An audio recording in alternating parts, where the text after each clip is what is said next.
leur parler du fonctionnement de l'argent.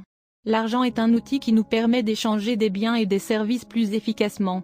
Avant l'existence de l'argent, les gens échangeaient des biens directement, comme échanger une poule contre une douzaine d'œufs.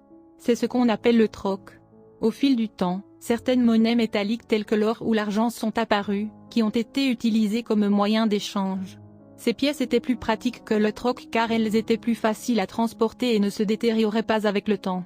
Cependant, avoir des pièces en métal n'était pas toujours pratique, de sorte que des factures en papier représentant une certaine quantité de pièces en métal ont commencé à être utilisées.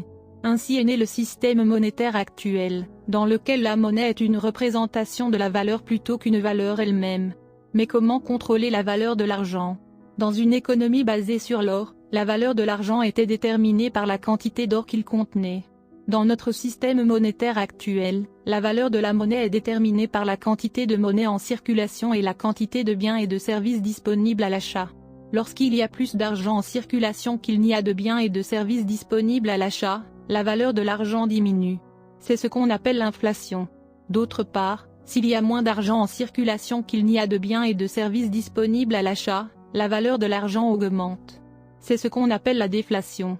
Il est important de garder à l'esprit que l'argent n'est pas seulement un moyen d'échange, c'est aussi un moyen d'épargner.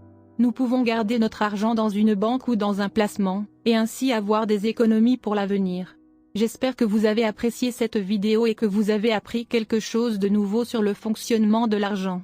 À la prochaine.